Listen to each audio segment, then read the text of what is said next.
visit to China. Another sort of news, however, has emerged from the presidential quarter. We turn to Melissa Gardner at KZAB in Santa Fe with this breaking news. Melissa? Thanks, Richard. Today, a local Firefly girl accused the president of sexual misconduct. This photo of the president with the girls was taken during their recent tour of the White House. The girl claims that the sexual misconduct occurred inside the Oval Office. Her attorney says there are no plans yet to hold a press conference. Right now, folks in Santa Fe and the rest of America are waiting for a response from the White House on these harsh allegations. I mean, first of all, I don't think it has anything to do with, Clinton, and that we weren't chasing any specific thing about, the Clinton administration. In fact, that's why I never really show a president, period, because you don't want to put a face to a president. It's really the presidency as opposed to a specific president. And I do think it is more the media in terms of how much manipulation is taking place on a day-to-day basis. And to the point that we no longer are quite sure where reality is and those things which are fabricated. And it gets to be, I think, more sinister as time goes along, because you'll be able to do even more things, as we allude to in the movie, by digitally putting someone in another environment, so that if seeing is no longer believing, then where are we? And then we're really left to our own sense of morality, and how far does that play out?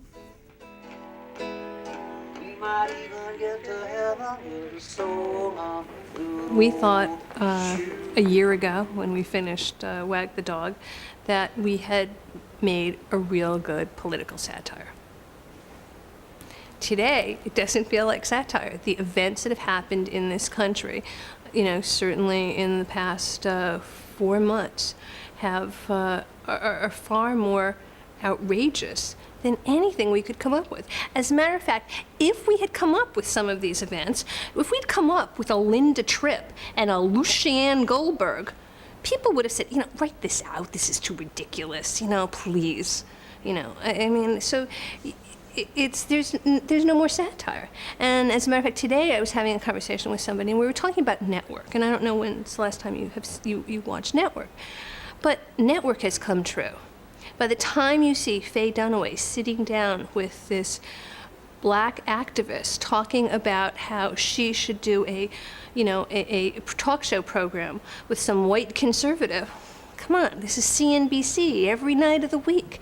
Network has completely come true. Howard Beale screaming to everybody, saying, I can't take this anymore, and talking about how, what have you become? It's carnivals and jokesters and whatever else. And he goes on and says, this is what television's become. Jerry Springer, give me a break.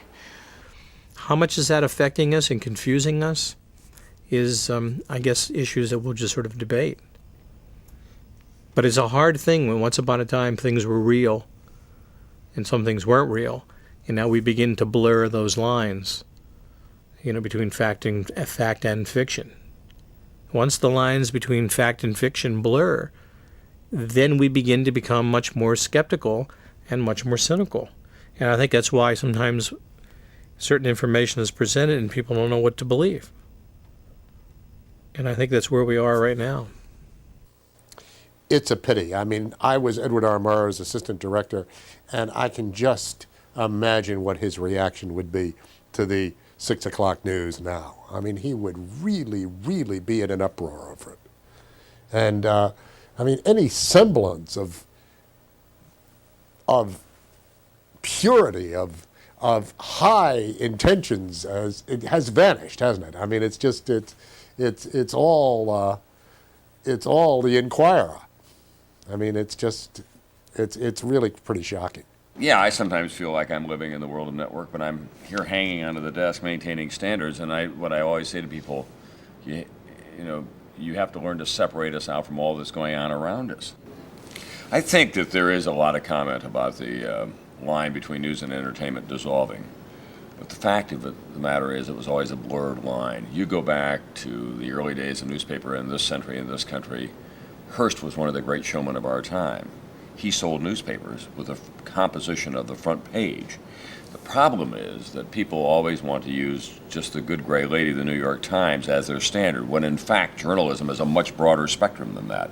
Then you move along. Radio in the earliest days had H.V. Kaltenborn, who had a very dramatic, kind of almost Shakespearean reading style. Lowell Thomas was one of the most popular broadcasters of all time. He was a great showman, so the line was blurred then.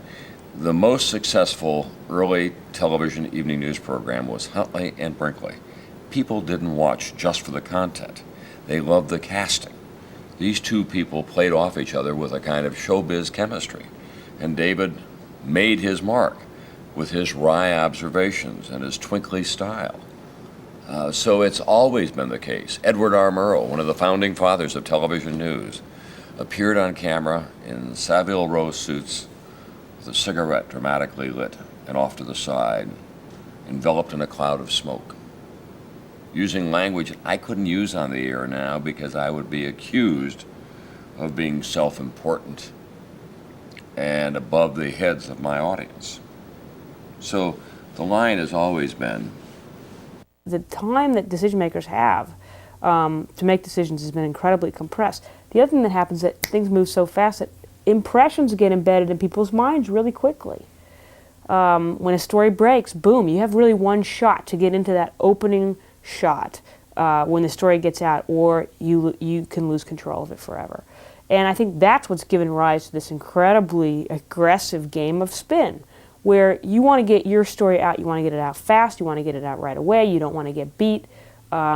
You don't want somebody else to define what's happening, because once it's out, you can't bring it back. If it's wrong, tough luck. Tell me again. Look, don't worry about it. It's nothing new. During Reagan's administration, 240 Marines killed in Beirut. 24 hours later, we invade Grenada. That was their M.O. Change the story, change the lead. It's not a new concept. Like people we touched on, we'll talk more about it. We only see, as time goes forward, that the media is going to become more diverse, faster, and quite frankly, less accountable. I mean, the internet's a great example. There's no accountability on the internet. Anybody can say anything they want. Even credible news organizations put stuff up on the internet and pull it down, and So I think all of that, the long-term effect of that is, I think it creates a very difficult environment. But it's certainly going to mean, more spin, and the whole news business becomes more like a ping pong match. there were legitimate observations of the connection between Lewinsky and the attempt to go after Iraq, or to certainly sound tough about Iraq and say, I've got national security to worry about, and what happened in Wag the Dog. The difference is that we commented at length about the possibility that he was ratcheting up the pressure on Iraq as a diversion from the Monica Lewinsky story. That did not happen in Wag the Dog, and that was one of the difficulties that I had with it. The Washington Press Corps, and the rest of us for that matter as well, are greatly flawed individuals, but we ain't stupid. And that was asking us to buy something that I just don't think people would buy. You watch the Go For. What do you see day after day? The one smart bomb falling down a chimney. The truth? I was in the building when we shot that shot. We shot it in a studio, Falls Church, Virginia, 1/10 scale model of a building. Is that true? How the fuck do we know? You take my point? And I'll do the same in his great name. We only have certain visual images of the Gulf War. It's almost like a shared, collective. You say, well, my God, how come we don't have... That was it. That's all we got from it. It was incredibly controlled, and you could have faked any one of those pieces very easily. The way they show, the building and whatever. You could fake all of that, and that, in a sense, was one of the things when David, Mam, and I were discussing this project, is how much you can fake. And by the time, if you find out it's like true, doesn't matter. We're onto something else. So the possibilities of faking images for whatever purpose is certainly possible. Will it happen? To what extent will it happen? That's the basis of WAG. Good old shoe, stand up, play down. the way he taught you to. And you might even get to heaven with a soul like that good old shoe. Television has changed a lot in American politics, but you know what? Television's reality.